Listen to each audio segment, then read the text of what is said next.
The research station orbiting Kepler 442b hummed with the quiet efficiency of interspecies cooperation. Dr. Adam Chen adjusted his workstation's display, reviewing the latest atmospheric data from the planet below. 3 months into the joint human-Zilithian expedition, he had grown accustomed to working alongside beings whose pale, luminescent skin seemed to shimmer in the artificial lighting. "The spectral analysis is complete," announced Maheen, her melodic voice carrying the subtle harmonic undertones characteristic of her species. She glided toward Adam's station with the fluid grace that all Zilithians possessed, her large silver eyes reflecting the monitor's glow.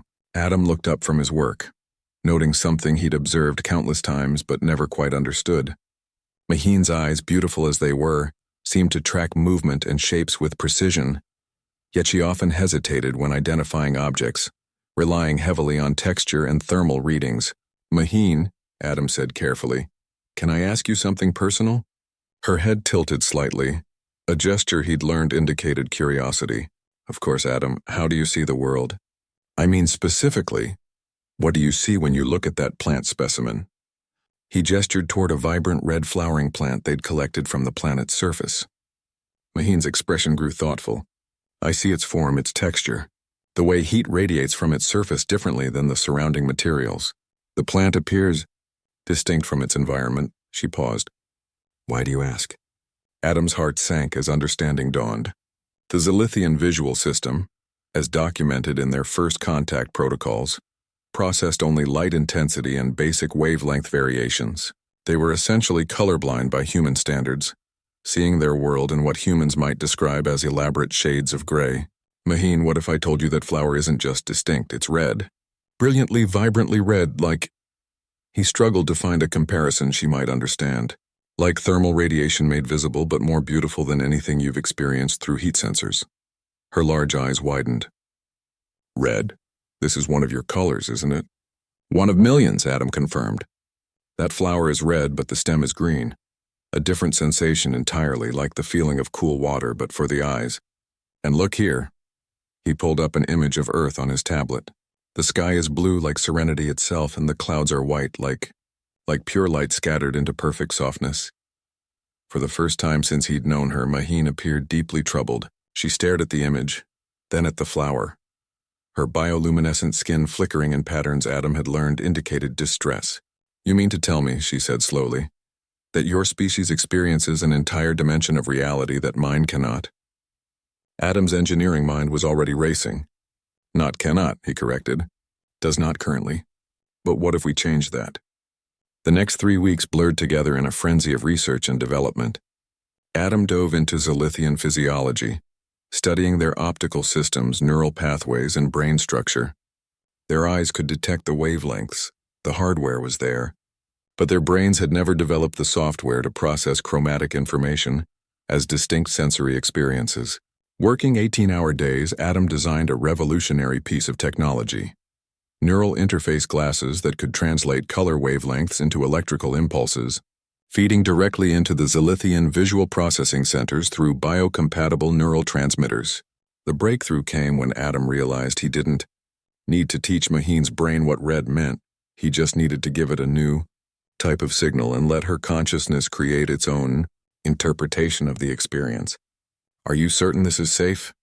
Maheen asked, examining the sleek crystalline glasses Adam had crafted specifically for her facial structure. "I've run every simulation I can think of," Adam replied, his hands trembling slightly as he made final calibrations. "The neural interfaces are designed to integrate with your existing visual processing without disrupting it.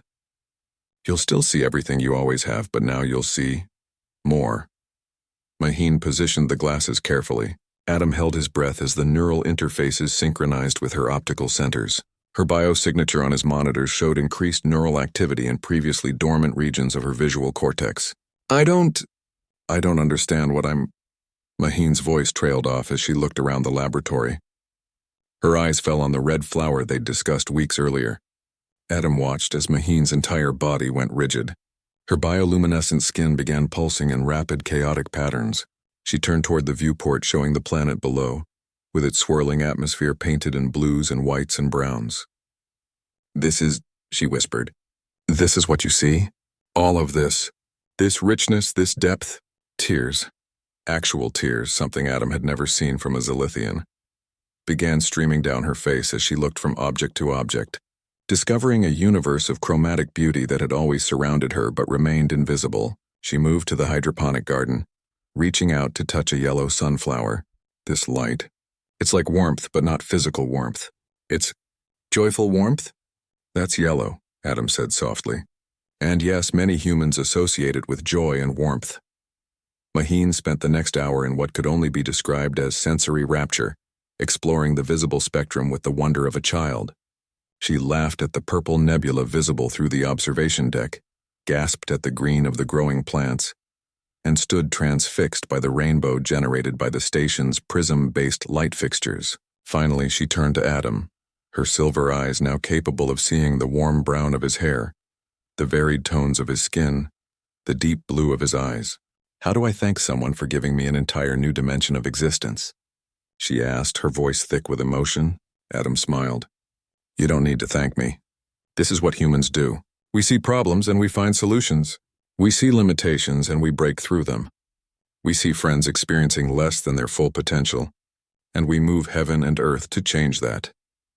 Maheen's bioluminescence shifted to patterns Adam had never seen before. Patterns that, he realized, might now have an entirely new meaning in a world where she could perceive the full spectrum of her own radiant beauty. "Your species," she said, looking at her hands as they glowed with newfound chromatic complexity, "is remarkable." Adam nodded, watching his friend experience the universe in full color for the first time. "Yeah," he said quietly, "sometimes we are." In the days that followed, Maheen's reports to the Zilithian Science Collective would spark a revolution in their understanding of sensory possibility. But in that moment, as she stood crying tears of joy in a laboratory millions of miles from both their home worlds, it was simply a story of friendship transcending the boundaries of biology itself. Human ingenuity had opened a door to an entire dimension of experience, and the universe had become a more beautiful place for everyone.